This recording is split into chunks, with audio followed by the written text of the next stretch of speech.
കർത്താവേ മമരാജാവേ പാടും നിൻ പുകഴെന്നും ഞാൻ സകലേശാനി തിരുനാമം വാഴ്ത്തിയിടും ഞാൻ അനവരതം.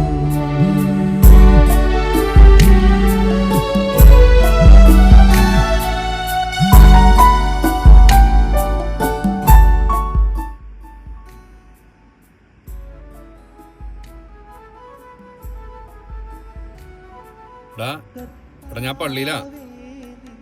ഞാൻ നിന്നത് കഴിയുമ്പോ വിളിച്ചാ മതിയോ?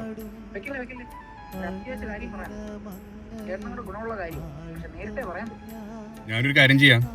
ഞാൻ ഇവിടത്തെ കഴിഞ്ഞിട്ടേ നിന്റെ വീട്ടോട്ട് വരാം. പോരെ?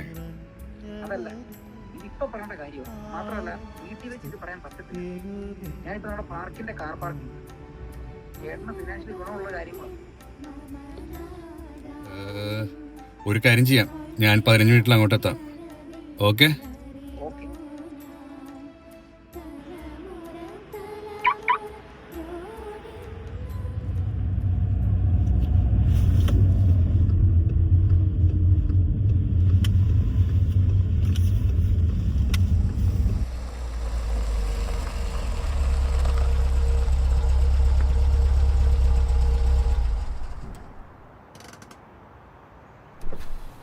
ചേട്ടാ എന്തൊക്കെയുണ്ട്?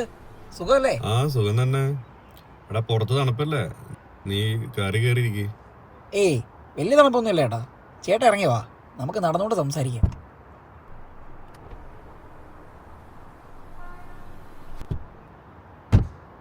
എനിക്കധികം സമയമില്ല കേട്ടോ. കുർബാന കഴിയുന്നതിന് മുമ്പ് പള്ളിയിലേക്ക് തിരിച്ചെത്തണം. ആണോ? എന്നാൽ ഞാൻ വേഗം കാര്യം പറയാം. എൻ്റെ ഒരു ഫ്രണ്ടിന് ചേട്ടൻ്റെ ചെറിയൊരു സഹായം വേണം. എന്ത് സഹായം? വാ, നമുക്ക് നടന്ന് സംസാരിക്കാം.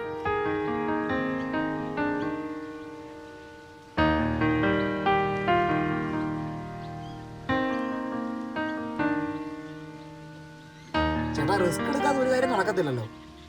ടെൻഷനൊന്നും വേണ്ട. ദേ കരോള് പകുതി ആകുമ്പോഴത്തേക്കിനും ഈ സാധനം തൊട്ടടുത്തുള്ള സോക്കറ്റിലേക്ക് പ്ലഗ് ഇൻ ചെയ്ത് സ്വിച്ച് ഓൺ ചെയ്യുക. പിന്നെ ഊരിയെടുത്തേക്കാൻ മറക്കരുത്. ഒരു 2-3 മിനിറ്റ് പവർ പോയി കിട്ടിയാൽ മതി. ആ സാധനം ഇരിക്കുന്ന സ്ഥലം കൃത്യമായിട്ട് അവൻ അറിയാം. ബാക്കിയൊക്കെ അവൻ നോക്കിക്കോളും. ഇതിന്റെ പേരില് എനിക്ക് വേറെ പ്രശ്നങ്ങളൊന്നും ഉണ്ടാവരുത്. എന്റെ കൂട്ടുകാരനെ വിശ്വസിക്കലല്ലേ? ചേട്ടാ ഒരു പേടിയും വേണ്ട. ഇതിന്റെ പേര് ചേട്ടനെന്നല്ല, നമുക്ക് ആർക്കും ഒരു പ്രശ്നം വരത്തില്ല. ഞാൻ എല്ലാ കാര്യങ്ങളും വരുന്ന വഴിക്ക് പറഞ്ഞു തന്നല്ലേ. ചേട്ടന് കുർബാന കഴിയുമ്പോൾ പള്ളിയിലെത്തണ്ടേ? ഞാനാണെങ്കിൽ മാഞ്ചസ്റ്റർ പോകാൻ വേണ്ടിയിട്ട് ഇറങ്ങിയതാ. നമുക്കെന്നാ വിട്ടാലോ?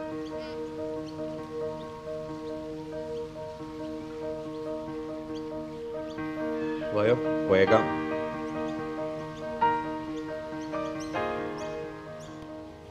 അപ്പൊ ശരി, നാളെ കരോളിന് കാണാം.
എടാ മാക്സാ, എണീക്കടാ മാക്സാ.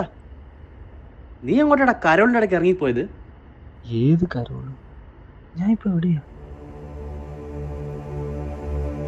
അപ്പ ഞാൻ ഉദ്ദേശിച്ച പോലെ തന്നെ. എന്നാലും ആ മുഖം മൂടിക്കുള്ളിൽ ആരായിരിക്കും?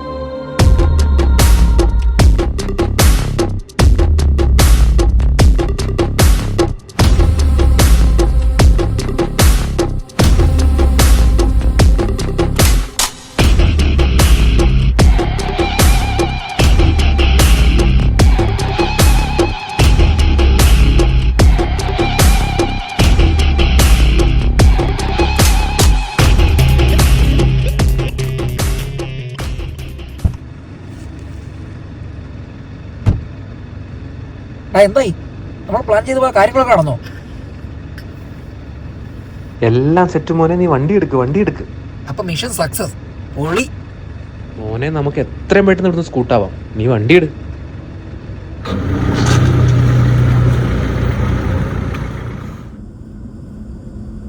നിന്നെ കാണാതായപ്പോ ഞാനാകപ്പാടെ ടെൻഷനായി പോയി കേട്ടോ. പിന്നെ കണ്ണാടിക്കട കണ്ടപ്പോഴാ എന്റെ ശ്വാസം നേരെ വീണ്. എടാ, അവന്മാര് മിക്കവാറും ഇപ്പൊ എന്നെ തപ്പി ഇറങ്ങിയിട്ടുണ്ടാവും. അതിലൊരുത്തന്നെ നല്ല ഡൗട്ട് അടിച്ചിട്ടുണ്ട്. അതാരാടാ? എനിക്കറിയത്തില്ല. പക്ഷെ ഞാൻ അവിടെ നിന്ന് ഇറങ്ങിയപ്പോ തൊട്ട് അവൻ എന്റെ പുറകെ വരുന്നതായിട്ട് എനിക്കൊരു സംശയം ഉണ്ട്. എന്നിട്ടെന്താ, അവൻ എന്നെ കാണുന്നതിന് മുന്നേ ഞാൻ അവനെ കണ്ടതുകൊണ്ട് ഞാൻ ഏതൊക്കെയോ വഴി കൂടെ ഭാഗ്യം കൊണ്ട് ഇവിടെ എത്തിപ്പെട്ടു. അങ്ങനെ പറ, ചുമ്മാ നീ ലേറ്റ് ആയേ.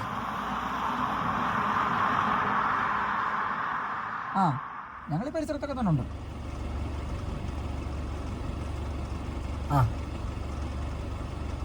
എന്നാ ശരി, ഒരു 20 മിനിറ്റ് ഞങ്ങൾ വീട്ടിലോട്ട് വരാം. എന്നാ ശരി കേട്ടോ, ഓക്കെ കേട്ടോ. ചേട്ടൻ പറയുന്നേ നമ്മൾ പുള്ളിയുടെ വീട്ടിലോട്ട് ചെല്ലാനെന്നാ. ഓക്കേടാ, നമുക്ക് പോവാം. നമുക്ക് പോയിട്ട് എനിക്ക് പോവാനുള്ളതല്ലേ. ഓക്കെ. ഓക്കെ.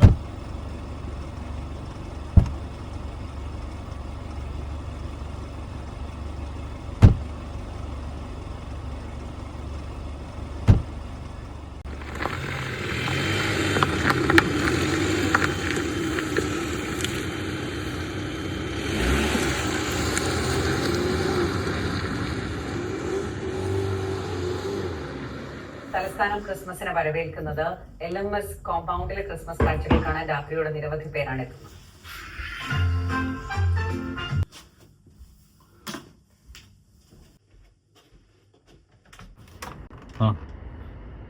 നിങ്ങൾ വേറെന്താരും കണ്ടില്ലല്ലോ? സാധ്യതയില്ല ചേട്ടാ, ഞങ്ങൾ ഈ സാധനം തലേന്ന് മാറ്റിയിട്ടുണ്ടേ. വായോ, കേറിക്കോ.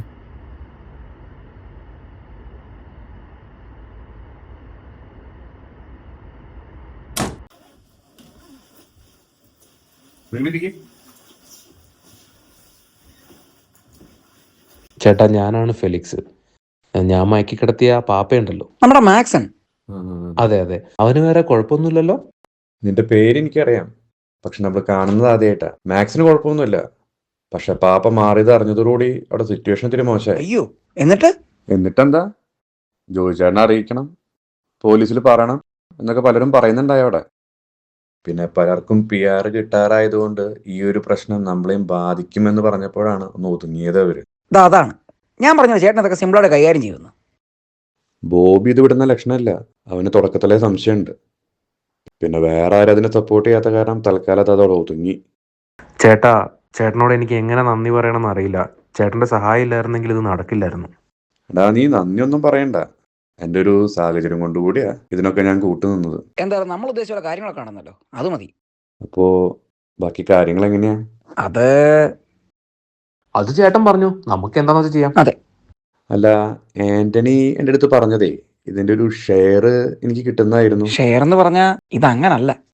അതെ ചേട്ടാ, ഇത് ഷെയർ ആക്കാൻ പറ്റുന്ന ഒരു പരിപാടിയല്ല. അതെ. അല്ല, നീ അന്ന് പറഞ്ഞത് ഇവന് വിലപിടിപ്പുള്ള എന്തോ സാധനം ഉണ്ട്, അത് എടുക്കാൻ സഹായിച്ചു കഴിഞ്ഞാൽ അതിന്റെ ഒരു ഷെയർ തരാം എന്നൊക്കെയല്ലേ. ഇപ്പൊ കാര്യം കഴിഞ്ഞപ്പോ നൈസായിട്ട് ഒഴിവാക്ക. അയ്യോ, അത് അങ്ങനല്ല. എങ്ങനെയാണെങ്കിലും നീ എന്താണ് അവിടെ നിർത്തുകയെന്ന് പറഞ്ഞിട്ട് മതി ബാക്കി കാര്യങ്ങൾ.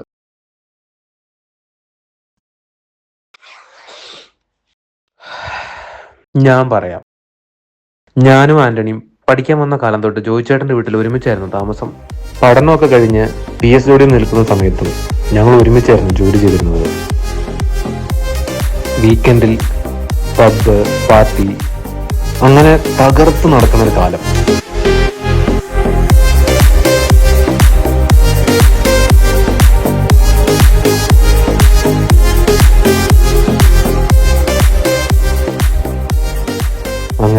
ഒരു ദിവസം വളരെ യാദൃച്ഛികമായിട്ടാണ് ഞാൻ അവളെ കണ്ടുമുട്ടുന്നത്.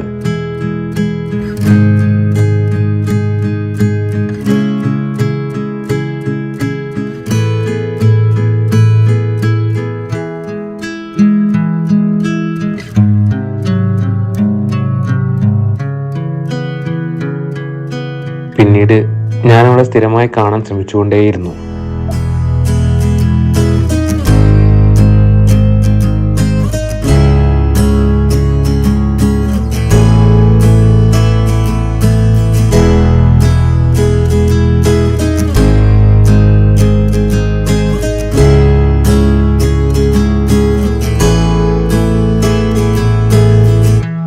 അങ്ങനെ ദിവസങ്ങൾ കടന്നുപോയി.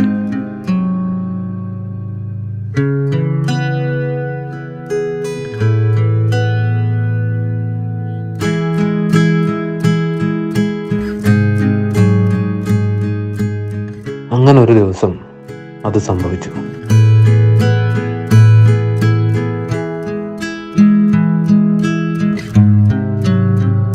പിന്നീട് മെസ്സേജുകളിലൂടെയും കോളുകളിലൂടെയും ഞങ്ങൾ കൂടുതൽ അടുത്തു.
അങ്ങനെ വീട്ടിൽ ആരും ഇല്ലാതിരുന്നൊരു ദിവസം ഞാൻ അവളെ വീട്ടിലേക്ക് ക്ഷണിച്ചു.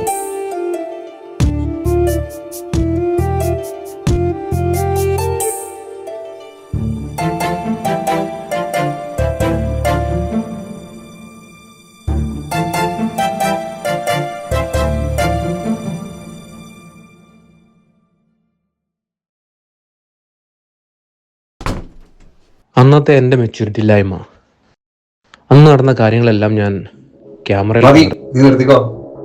നിന്റെ കഴപ്പിന് ഒരു പെൺകുട്ടിയുടെ ജീവിതം വെച്ച് കളിച്ചിട്ട് അതിന്റെ തെളിവ് നശിപ്പിക്കാൻ ഇന്ന് 6 മണിക്കല്ലേ നിങ്ങൾ രണ്ടുപേരെ വിളിച്ചത്? ഇത് ഞാൻ സമ്മതിക്കില്ല. ഇത് ഞാൻ പോലീസ് അറിയിച്ചുള്ള കാര്യമുള്ളൂ. ചേട്ടാ, ഇത് അങ്ങനല്ല. എങ്ങനെയാണേലും ചേട്ടനൊന്ന് കേക്ക്. ഒരു നിമിഷം ഞാൻ പറയുന്ന ഒന്ന് കേക്ക്. ഇന്ന് അവൾ എന്റെ ഭാര്യയാണ്.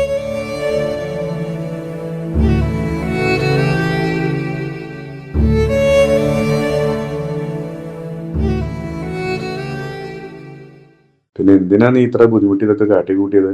അത് എടുക്കാൻ തന്നെ ആയിരുന്നു ഞാൻ അവിടെ കയറിയിരുന്നത്. ഇവന്മാർക്കൊന്നും കിട്ടാത്ത രീതിയിൽ ഞാൻ അവിടെ ഒളിപ്പിച്ചിട്ടുണ്ടായിരുന്നു. അതിനടുത്ത ദിവസം തന്നെ അപ്പൻ ഹോസ്പിറ്റലൈസ്ഡ് ആയി. എനിക്ക് പെട്ടെന്ന് നാട്ടിൽ പോകേണ്ടി വന്നു. 3 ആഴ്ച കഴിഞ്ഞപ്പോഴത്തേക്കും അപ്പൻ ഡിസ്ചാർജ് ആയി. വന്ന ആദ്യം എന്നോട് ആവശ്യപ്പെട്ടത് എന്റെ കല്യാണക്കാരിയാണ്. അമ്മയും കുറെ നിർബന്ധിച്ചു. അപ്പനും വയ്യാത്തോണ്ട് തിരിച്ച് ഇങ്ങോട്ട് വരാൻ പറ്റാത്ത അവസ്ഥയായി. ആ ദിവസങ്ങളെല്ലാം ശരിക്കും ഞാൻ മിസ് ചെയ്തു അവളെ. അപ്പോഴാണ് യഥാർത്ഥത്തിൽ ഞങ്ങൾ തമ്മിലുള്ള ബന്ധത്തിന്റെ ആഴം മനസ്സിലാക്കിയത്. എല്ലാം കഴിഞ്ഞ് ഞാൻ അവളുടെ അടുത്തേക്ക് തിരിച്ചെത്തിയപ്പോഴത്തേക്കും 5-6 മാസം കഴിഞ്ഞിരുന്നു. ആ സമയത്തിനുള്ളിൽ ഇവൻ PSW കഴിഞ്ഞ് നാട്ടിലേക്ക് തിരിച്ചുപോയി. അതോടുകൂടി എൻ്റെ ഉറക്കം പോയി. ആ സാധനം അവിടെ നിന്ന് എടുത്ത് നശിപ്പിക്കാതെ എനിക്കൊരു സമാധാനം ഇല്ലാതെ. അതവിടെ ഉണ്ടോ ഇല്ലയോ എന്ന് പോലും എനിക്ക് അറിയില്ലായിരുന്നു. ഇതൊരു ഭാഗ്യപരീക്ഷണമായിരുന്നു ചേട്ടാ. ചേട്ടനറിയോ, ഇതുവരെ എനിക്ക് മനസ്സറിഞ്ഞൊന്ന് അവളോട് ചിരിക്കാനോ സംസാരിക്കാനോ പറ്റുന്നില്ലായിരുന്നു. പിന്നീട് ആന്റണി നാട്ടിൽ തിരിച്ചെത്തിയപ്പോഴത്തേക്കും കാര്യങ്ങളെല്ലാം ഞാൻ ഇവനോട് പറഞ്ഞു. പിന്നെ ഇവൻ്റെ പ്ലാൻ അനുസരിച്ച് ആ കാര്യങ്ങളെല്ലാം ചെയ്തത്. ചേട്ടൻ എന്നോട് ക്ഷമിക്കണം. ഞാൻ ആരെ ഉപദ്രവിക്കണമെന്ന് വിചാരിച്ച് ചെയ്തതല്ല. ഇതിന് എൻ്റെയും അവളുടെയും ജീവിതത്തിൻ്റെ വിലയുണ്ട്. നിങ്ങളുടെ ജീവിതത്തിന് ഞാൻ എന്തു വില പറയാനാ? സംഭവിക്കാനുള്ളതൊക്കെ സംഭവിച്ചു. നീ എത്രയും പെട്ടെന്ന് അവിടെ നിന്ന് പോകാൻ നോക്ക്.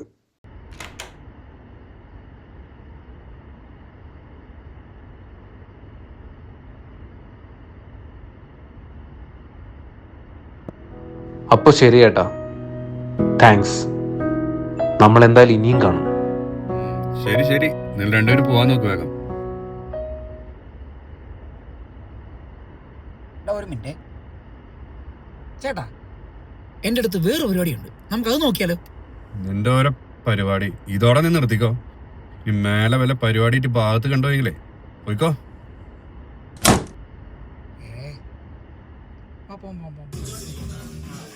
എന്തൊക്കെയാണ് ഇവിടെ നടക്കുന്നത്? എനിക്ക് ആ സണ്ണിച്ചേട്ടന് നല്ല സംശയമുണ്ട്. അതന്നെ നീ അങ്ങനെ പറഞ്ഞേ? അങ്ങനെ വരാൻ വഴിയില്ല, പുള്ളി എനിക്ക് വർഷങ്ങളായിട്ട് അറിയാവുന്ന. എടാ അതല്ലടാ, പുള്ളി ഉണ്ടല്ലോ പാപ്പേനെ പല സ്ഥലത്തും പ്രൊട്ടക്ട് ചെയ്യുന്ന എനിക്ക് നല്ലപോലെ ഫീൽ ചെയ്തിട്ടുണ്ട്. പക്ഷെ സണ്ണിച്ചേട്ടൻ ഇതിൽ ഇൻവോൾവ് ആണെന്ന് എനിക്ക് തോന്നുന്നില്ല. അവന്റെ മുഖം ഞാൻ വ്യക്തമായിട്ട് കണ്ടതാണ്. ആണോ? അവൻ പക്ഷെ നമ്മുടെ കൂടെ ഉള്ളവനല്ല. സണ്ണിച്ചേട്ടൻ്റെ കാര്യം വിട്, അത് പിന്നെ നോക്കാം. അവൻ വന്നതില്ലേ, അവൻ ആരായാലും അവനെ നമുക്ക് പിടിക്കണം. നീ എൻ്റെ കൂടെ വെക്കുമോ? ഞാനുണ്ട് നിന്റെ കൂടെ, എനിക്കും അറിയണം അവൻ ആരാണെന്ന്. അപ്പം നമ്മൾ അവൻ്റെ മോമൂടി പൊളിക്കുന്നു. നമ്മൾ പൊളിക്കും. തെറ്റോ ശരിയോ, ഒരു പക്ഷേ നമ്മൾ പറഞ്ഞു പഠിപ്പിച്ചിട്ടുള്ള നുണക്കഥകളിലൂടെയാണ് ആ സന്ദർഭങ്ങളെ നമ്മൾ അതിജീവിച്ചിട്ടുള്ളത്.